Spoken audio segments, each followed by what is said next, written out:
Big boss Malayalam season 7 11ാമത്തെ ആഴ്ചയിൽ ഇതുവരെ eviction list വന്ന ആളുകൾക്ക് കിട്ടിയ ഒഫീഷ്യൽ വോട്ടിംഗ് നിലവാരം എത്രയാണെന്ന് ഈ വീഡിയോയിൽ പറയുകയാണ്.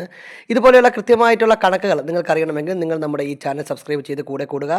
6 പേരാണ് ഇത്തവണ നോമിനേഷൻ ഉണ്ടായിരുന്നത്. അതിൽ ഒന്നാം സ്ഥാനത്ത് ഷാനവാസാണ്.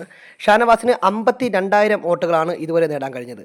പോയ ആഴ്ചകളിൽ ഒരുപാട് നെഗറ്റീവ്സ് ഉണ്ടെങ്കിൽ പോലും ഷാനവാസിനെ അതൊന്നും വലിയ രീതിയിൽ ബാധിച്ചിട്ടില്ല. ഷാനവാസിൻ്റെ വോട്ട് ബാങ്കിനെ വലുതായിട്ട് ബാധിച്ചിട്ടില്ല എന്നാണ് ഈ വോട്ട് നിലവാരം കാണുമ്പോൾ മനസ്സിലാവുന്നത്. രണ്ടാം സ്ഥാനത്തുള്ള നൂറയ്ക്ക് കിട്ടിയിരിക്കുന്ന വോട്ട് 49,800 വോട്ടാണ്. നൂറ എങ്ങനെ രണ്ടാം സ്ഥാനത്ത് എത്തിയെന്ന് ചോദിച്ചാൽ നൂറയുടെ കാര്യം ആദില എവിക്ഷന് വരാത്തത് കൊണ്ട് തന്നെ ആദിലയുടെ വോട്ട് അവിടെ സ്പ്ലിറ്റ് ആവുന്നില്ല. ആദിലയ്ക്ക് നൂറയ്ക്കുമുള്ളൊരു ഫിക്സഡ് വോട്ട് കൃത്യമായി കിട്ടുന്നത് കൊണ്ടാണ് ഇപ്പോൾ നൂറ രണ്ടാം സ്ഥാനത്ത് എത്തിയിരിക്കുന്നത്. മൂന്നാം സ്ഥാനത്തുള്ള അക്ബറിന് 47,600 വോട്ടുകളാണ് കിട്ടിയത്. അക്ബർ തുടക്കം മുതൽ തന്നെ നല്ല സ്ട്രോങ് ആയിട്ട് കളിക്കുന്ന ഒരാളാണ്. ഗ്രൂപ്പിൻ്റെ പിടിയിൽപ്പെട്ട് നമ്മുടെ അപ്പാനി ശരത്തും റെന ഫാത്തിമയൊക്കെ പോയെങ്കിൽ പോലും ആ ഗ്രൂപ്പിൻ്റെ പ്രധാനപ്പെട്ട ആളായിരുന്ന അക്ബർ അത്യാവശ്യം നല്ല രീതിയിൽ ഇപ്പോഴും പിടിച്ചു നിൽക്കുന്നുണ്ട്. നാലാം സ്ഥാനത്തുള്ള ആര്യന് കിട്ടിയിരുന്ന വോട്ട് 44,670 വോട്ടുകളാണ്.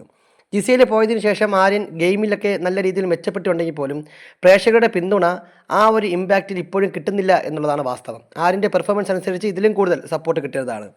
അഞ്ചാം സ്ഥാനത്തുള്ള ലക്ഷ്മിക്ക് കിട്ടിയിരുന്ന വോട്ട് 41,300 വോട്ടുകളാണ്.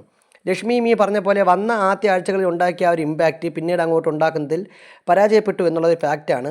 അത് ലക്ഷ്മിയുടെ വോട്ടിനെ ബാധിച്ചിട്ടുണ്ട്. ഈ ആഴ്ച ലക്ഷ്മി ഡേഞ്ചർ സോണിലാണ്. ഏറ്റവും അവസാന സ്ഥാനത്തുള്ള നെവിന് 40,100 വോട്ടാണ്. ഒരു പക്ഷേ ഈ ആഴ്ച എവിക്ഷൻ നടക്കുകയാണെങ്കിൽ പുറത്തു പോകാൻ പോസിബിലിറ്റി വളരെ കൂടുതലുള്ളൊരു മത്സരാർത്ഥി കൂടിയാണ് നെവിൻ. നെവിൻ്റെ കാര്യം പറയുകയാണെങ്കിൽ നെവിൻ നല്ലൊരു എൻ്റർടൈനറാണ്. എല്ലാവരെയും സന്തോഷിപ്പിക്കുന്ന, ആരെയും വലുതായിട്ട് ഹട്ട് ചെയ്യാതെ തമാശയൊക്കെ പറയുന്ന ഒരാളാണ്. പക്ഷേ പ്രേക്ഷകർക്ക് അത് അത്രമാത്രം ഉൾക്കൊണ്ടു എന്നുള്ള കാര്യത്തിൽ ഡൗട്ടുണ്ട്. അതുകൊണ്ടാണ് നെവിൻ ഈ ആഴ്ച ഡേഞ്ചർ സോൺ നിൽക്കുന്നത്.